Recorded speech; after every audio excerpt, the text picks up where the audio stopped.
This spicy take will anger the Indian netizens, but I don't care. I believe that there is a strong case for Indonesia to replace India in the BRICS core membership. First of all, what is BRICS? It is an acronym for 5 major emerging economies. That is Brazil, Russia, India, China, and South Africa. They are seen as a counterbalance against the G7, which is made up of Western countries. So why do I say that Indonesia should replace India? The main reasons are its economic growth and potential, its geographic and strategic importance, its political stability and governance, its infrastructure and development, and the fact that India has been a geopolitical joke for the last few decades. They really bring down the BRICS name, and I'll explore why in this video. Let's get deep and dirty. Economic growth and potential. Indonesia, with its rapidly growing economy, has consistently outperformed India in several key economic indicators. Indonesia's GDP growth rate has remained stable, even when faced with global challenges. On the other hand, India's economic growth has been described as a roller coaster ride, full of ups, downs, and occasional screams of terror. Sure, India has a huge population, but as the joke goes, India's GDP is like its Bollywood movies, long, dramatic, and occasionally makes no sense. Just look at the last decade's GDP growth rate for both countries. They seem similar at around 5 or 6% each, but two things. India, under Modi, has inflated its GDP figures massively, and India's growth rate bounces up and down far more than Indonesia's, signaling its turbulence and instability. Indonesia's position as the largest economy in Southeast Asia also gives it a significant edge. The country forms the backbone of the ASEAN region, offering access to one of the fastest-growing markets in the world. While India boasts about its Make in India campaign, sometimes it feels like the real slogan should be "Wait in India" due to the endless bureaucracy and red tape. Is it any wonder why Indonesia has a GDP per capita twice as large as that of India's? $5,000 versus $2,500, which one would you pick? Geographic and strategic importance. Indonesia's geographic location is another compelling reason for its inclusion in BRICS. Situated at the crossroads of the Indian and Pacific Oceans, Indonesia is a key player in global maritime trade. Its control over major sea routes, such as the Strait of Malacca, makes it indispensable for international commerce. A blockade could cost the international trade community billions of dollars per day in lost commerce. India, on the other hand, has the Indian Ocean named after it, but let's be honest, how often do we hear about India actually controlling what happens there? It's like naming a street after you but having no say over the traffic. Moreover, Indonesia's geographic position makes it a natural bridge between the East and the West. India too likes to call itself a bridge, but sometimes it feels like one of those ancient rope bridges in adventure movies, shaky, unreliable, and you're not sure if it'll hold up under pressure. Let's be honest, every country in the world would feel the impact if Indonesia suddenly disappeared, because it would open up the Strait of Malacca.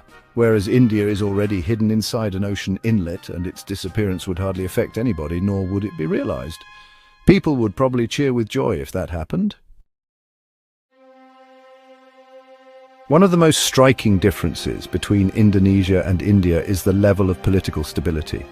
Indonesia has successfully transitioned to democracy and maintained relative political calm over the years. India, by contrast, often seems like it's auditioning for the next season of a chaotic Bollywood drama after sniffing a line of curry powder in the non-existent toilet. With frequent elections, coalition dramas, and debates that last longer than cricket matches, India sometimes struggles to project a unified vision. Remember all the disunity that India has shown only recently? Trying to force Hindi onto the south, massacring its own people in Jammu and Kashmir, and the massive protests from farmers spraying cow dung all over the streets of New Delhi, just to name a few.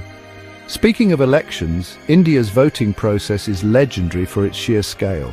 As the joke goes, India's elections are so long that by the time they're over, half the candidates have forgotten why they were running in the first place.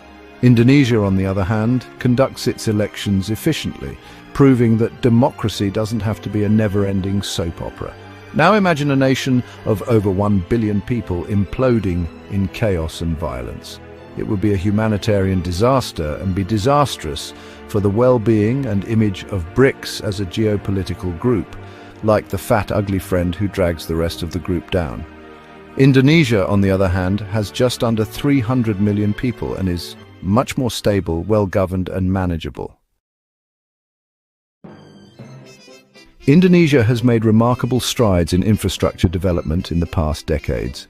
From modern airports and seaports to highways and bridges connecting remote islands, the country has demonstrated a commitment to creating a sustainable, interconnected future. It also has a high-speed rail network, which is more than you can say about India.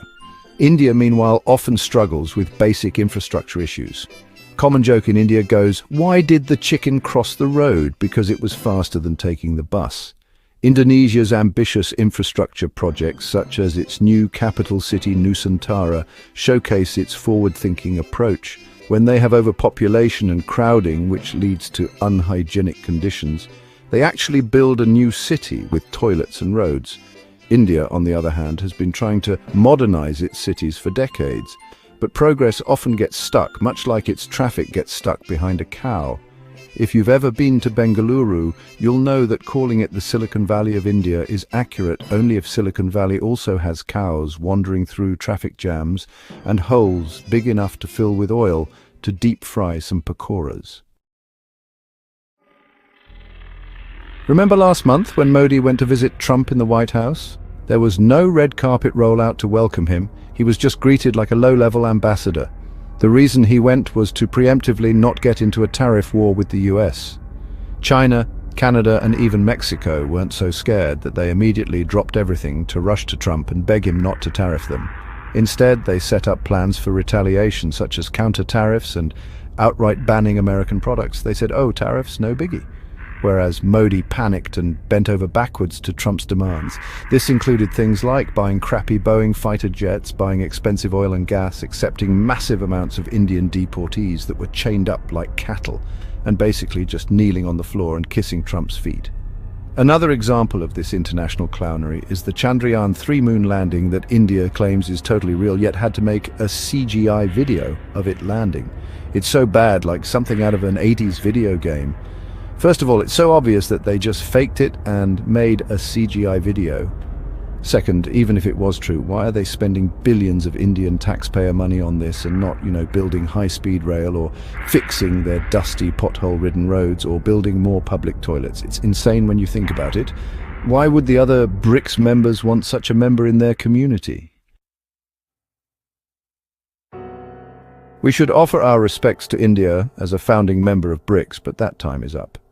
Indonesia, by virtue of having a strong and stable government, a great and growing economy, a decently developed country and a no-nonsense international reputation, has, in my opinion, overtaken India's position in BRICS.